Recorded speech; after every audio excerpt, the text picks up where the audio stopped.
For some people, one of the hardest things to deal with is a guy that comes in swinging wildly.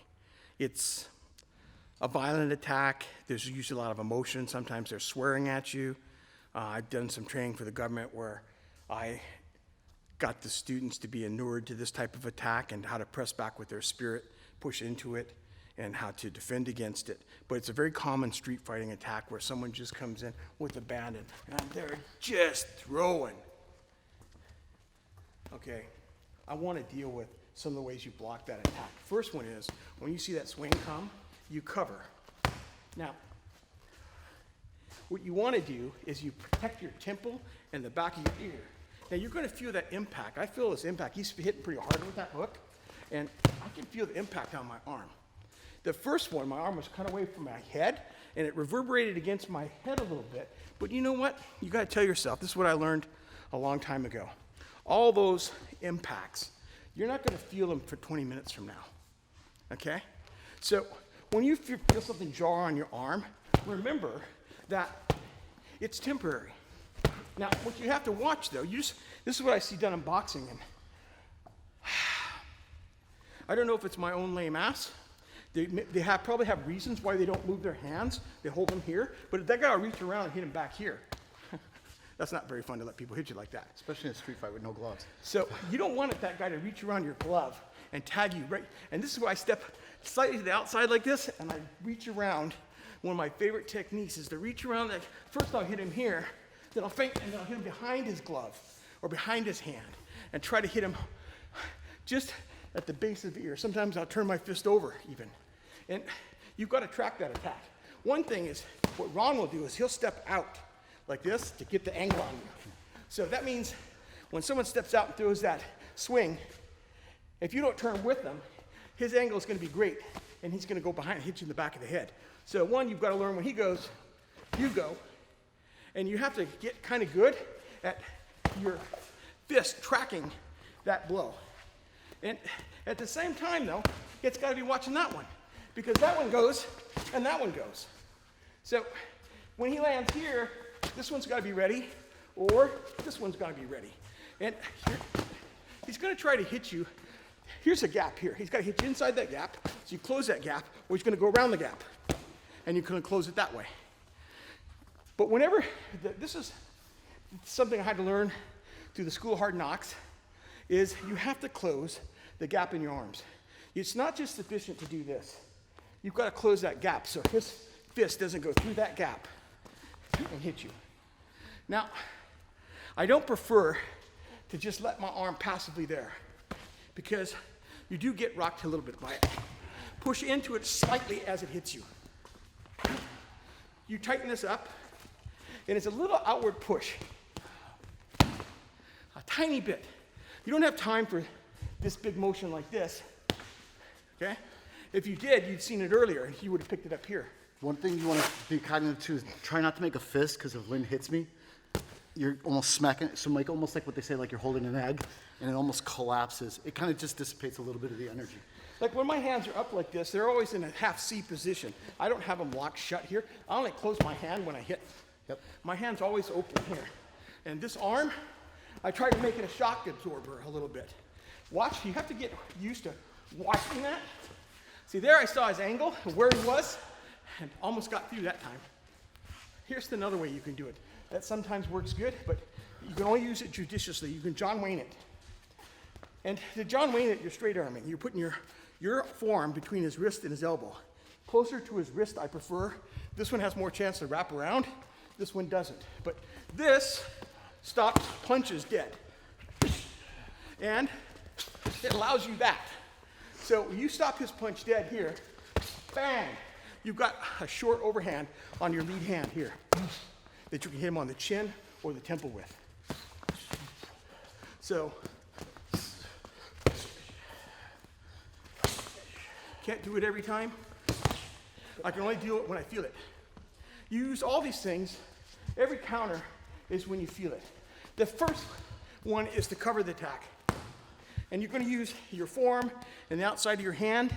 If you don't have a glove on, this is why it's bitchy to have tactical gloves, and why I have padding on the outside of mine, is here, I'll open my hand up like this and wrap the back of my head. I want to get this behind here. Close that off as much as I can. So when he goes from here, lots of times it's natural for me to hammer fist or just come back. Or you can wrap from here too, very easily. You know, you can chase that arm back. Don't chase the forearm, chase the elbow and up here. Go to the center of the pinwheel. So if I go here, he's probably pulled that back. So I want to get here. Now So he's kind of controlling. It's hard for me to throw it off. I've got to either push in or pull away to get out if he's putting pressure on me. but if I lose all that stuff, then I go back to my low line attack and I kick him in the shin. So that's the first best defense is to cover it. The next one is, if you could see it coming soon enough, you could just come forward and catch it here, like this. Again, you need to put a little English on it as you make contact. You can hammer his bicep from here. I'm gonna give it to you. Go. Bang, right there. I can hammer sometimes his clavicle. Sometimes I can just punch his face. Every time I do this though, remember, this is followed with that. So this. Bring this right hand back to kamae, to on guard. So even if a block's here, bang, you either counter with it, and he may beat you actually with the counter, unless you go somewhere short. Yep. That's what hammering, or even, that's another good one, is to stab him in the armpit. Even my short arms can reach that. Ron will tell you, that doesn't make you feel like punching afterwards, does it? No, you're cutting me off right away. You kind of it just feels like you're jamming the gun. The other way, besides this, is to turn your arm over. Kind of like the John Wayne. And the thing I don't like about this, leaves your elbow up. See? So if you use this one very often, he's going to fake that and then smash you in the liver. And that could be the end of the fight right there. Doesn't mean don't use it, just be judicious. Yes, it's like, first time I used it that way, then I covered here, then I John Wayne'd it. You know, I don't use the same defense all the time. I can even come over here and pick it up with this hand. But when you do that, this hand has to be ready because the angle he's going to throw is right over there. So I got to cut that off or this off. Now that's great if you can get the elbow up, but if he comes this way, sometimes the angle lets me sneak in. So sometimes you need that other hand. There. So you actually sometimes catch the punch in the palm here. So you come here, I'll come again. Here, I lift it, or catch it. And he's throwing a nice overhand swing. And you just can't ignore those and just think, oh, I'll just put my hand there and it'll pick it up. It doesn't. You're gonna have to get good at that.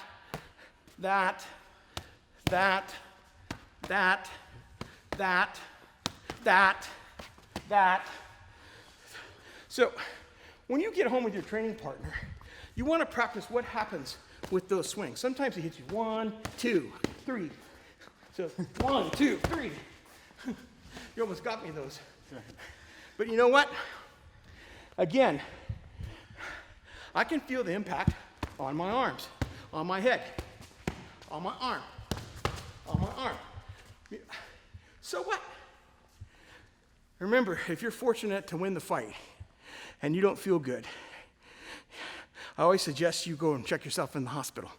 They're going to give you a full workup. They're going to shoot you up with Demerol. You're going to have no pain.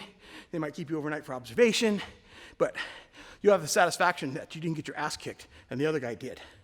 So there's always that to think about. The other thing about fighting is no one's paying you to fight on the street. So if someone takes a swing at you, bang, you pick it up, pick it up, pick it up. There's no reason why you shouldn't run away. Because you're not getting $100,000 to stay there and fight this dirt bag. The only time you ever have to stay and fight is for your family or loved ones or people in your care to make their escape. But to stand here and fight and you're not getting paid for it, hey, if you can escape, run every time. I'll call you smart. I'll call you courageous because it's smart and courageous. If you might not be able to feed your family if you see triple the rest of your life. So You know, those aren't staged. I don't know what's coming. That comes out of conditioned reflex. And remember, you want to stop and kick a punch just like that. Ron didn't know I was going to kick him. You saw what happened, though. And if you did it with any malice. Oh, what wrecked your knee? I pulled it. Yeah. But remember, people taking big swings like this, they got one thing on their mind: killing you, knocking you out. They've given up on their own defense when they give a complete attack like that. So their legs and lower body are entirely open. And remember, get your hands to come back, especially your right hand. If you're right-handed, this hand comes back to here. Because if it keeps coming back to here, it's very hard for him to surprise you with a punch. So those are some ideas on how to stop swings. The best thing is to start out slow and then go faster and faster till your opponent's hitting you like Ron is hitting me today. I guarantee if I miss those blocks, he'd hurt me bad. I'm trying. He's trying to hurt me. So yeah, that's the way to practice. It's uncomfortable because you know when someone swings that hard that if your defense isn't any good, you're gonna get rocked bad. Like I had my hand here when he hit me, my whole hand reverberated against the side of my head. But my hand was open, not near as bad as my fist hit me. So I would rather have the crash come into the back of my hand than the side of my jaw. Hits the side of your jaw, you're out. Side of your hand, you're still good. Especially if you're wearing Cold Steel's tactical gloves because they got padding on the outside of the hand and fingers. So that's exactly why I did this. So you could pick up punches better with your hands. Yeah, we got a pair right here. I'll show you. I'm going on and on a little bit today, but it's a good subject. And with more of these violent political attacks where people are coming down at you swinging, you know, don't get overwhelmed. They want to overwhelm you. They want you to fall down on the ground. People fall over on the ground because they lose their balance because the ferocity of the attack surprises them. So see, let me get this. There. See the padding on the outside of that? That takes a lot of the sting up. So We've been working on.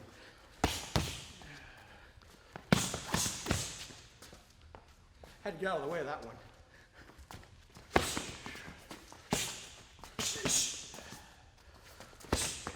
Steps on my foot every time. Helps a lot. And you know Ron's coming after me when he's coming in and stepping on my foot every time to anchor me. And this is a favorite technique. I weigh more than he do, so I don't tend to use it on him as much as he does it on me because it doesn't happen very many times and then his foot's effed up. So, but that's how you get used to these gloves helping you. And